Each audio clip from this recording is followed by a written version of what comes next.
So this is my bottom review from the fights that took place earlier this morning, obviously in Philadelphia, America, where we saw Jaron Ennis retain his IBF welterweight title with a competitive unanimous decision win over talented Chukhadzhian, which was a very competitive fight. I thought it was a close fight for me. I thought it was closer than the scorecards scored it, in my opinion. I think we saw in that fight that Jaron Ennis just tight at 147, doesn't he? Just tight at 147. Don't get me wrong, Jaron Ennis still won the fight for me. Still won the fight. I just think Talon's power, it just wasn't enough.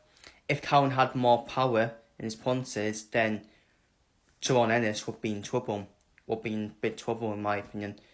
He still landed some clean shots, Talon, but Jaron Ennis still edged it out for me in the end. By far not his best performance, Jaron Ennis' best performance, but I PM it on the weight for me.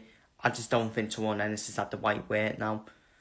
I honestly thought Jaron Ennis would wipe everyone out at 147, but looking at him, I think he's better than 147 now, and I think he needs a fight at 154. I think 154. I think that would be the weight for Jaron Ennis. And no disrespect to the welterweight division, but who is there? Who is there now? Now Errol Spence and Terence Crawford have left that welterweight division. There's literally no one. Literally no one there. Conor Benn, come on, don't make me laugh. Don't make me laugh when people say Conor Benn. He's not even there any level. Conor Benn's the same level as Campbell Hatton. So, yeah, I think Jaron Ennis should move up now to 154. I think he should move up to 154. Having welterweight, it's actually looking quite poor, if I'm being honest with you. A poor quality. And I think 154, it will be better for Ennis. A lot of good fights, a lot of big fights for Ennis to have at 154. So that's what I think Ennis should do next. And the fight I would make next for Jaron Ennis would be either Prime Mendoza or Charles Conwell. At super welterweight, a super welterweight gatekeeper. Even for Errol Spence in there, but Errol Spence is fighting Sebastian Fondora. Because Errol Spence, we don't know what Errol Spence has left in boxing. But I think Jaron Ennis' next fight should be like a Prime Mendoza type, where that's a good gatekeeper at super welterweight, and that will be a test to see if Jaron Ennis is actually any good at super welterweight for me.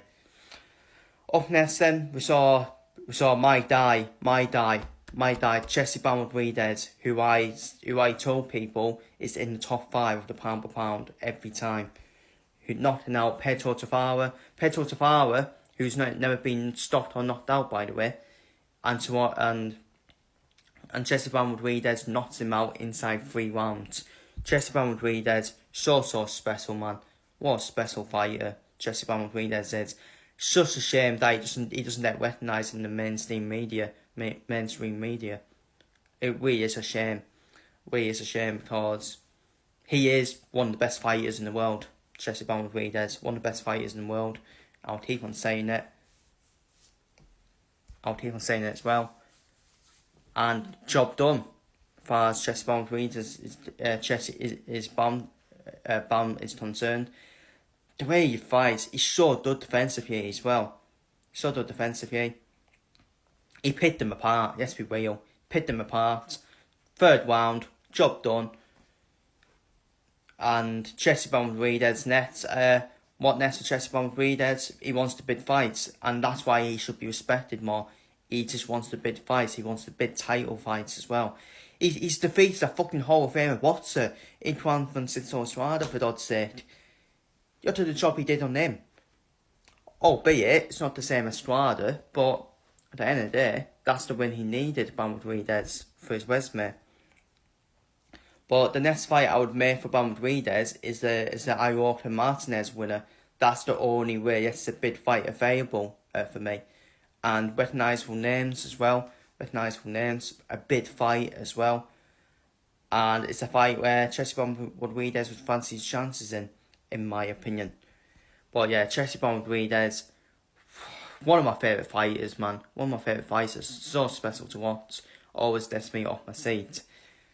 Up next, we saw Way Forward return after that defeat to Nick Ball, returning with a great display over Orlando Gonzalez, who had no intention of trying to win after that second knockdown. And Way Forward, people, he's showing that he's got the power at 130 because he knocked Gonzalez down twice. Great to see Way Forward back in action. Great to see him back in action for me.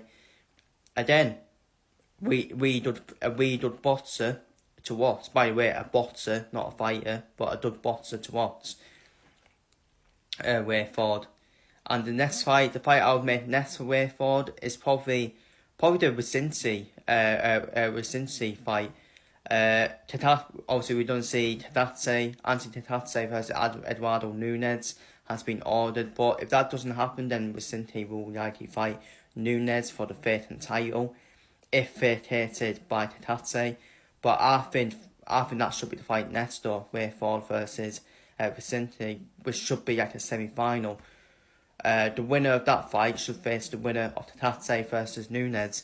But then Tatatse, he looks like he's too big, doesn't he? He looks like he's too big for super welterweight Anti-Tatatse. So we'll see what happens in terms of that. And finally, we saw a bit of a major upset. We saw Mirando Dardo drop Tiago 4 times for a 9th round TKO win. Major upset for me. Absolute madness from Tiago in that fight. Absolute madness. Because early on in that fight, it was all done so well for Tiago. He was boxing well. He was picking Dardo apart. But for some reason, whether it was him or his team, decided to tell him he'd got to fight on the inside. He'd got to fight Dardo's fight. The one decision, madness of a decision. And once you fight on the inside, you're playing into Dardo's hands. And that's why Dardo chopped him 4 times. Madness, absolute madness of a decision. That is. Whoever decides to make that decision. So yeah, I think the rematch will happen next because Tiago and Eddie Hearn fighters. Eddie Hearn fighters can't take defeat very well. They always have to go straight into a rematch. And Tiago, but this was close and competitive though, wasn't it? This was close and competitive. Well, it was. It wasn't early on, but then Tiago decided to fight Dardo's fight in terms of midway through and second half. And I was thinking to myself, what is he doing? Well, what is he doing? And he deserved it. And for that, he deserved he got beat. But I think Tiago will want to learn from his mistakes, and I think the rematch will happen immediately between the two of them, in my opinion. Now, Dardo is now the air side. It's now the air side now. And he's now the man to beat.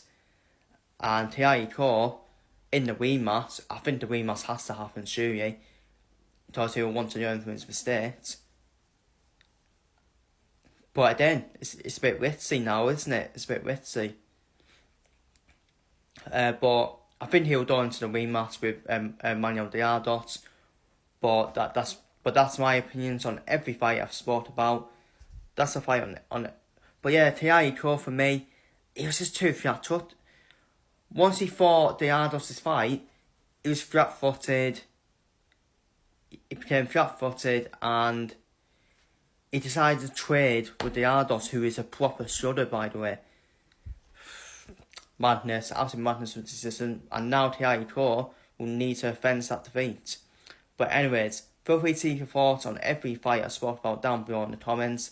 As Jaron Ennis retains the IBF welterweight title, Jesse Rodriguez knocks out Pedro Guevara in the 3rd round.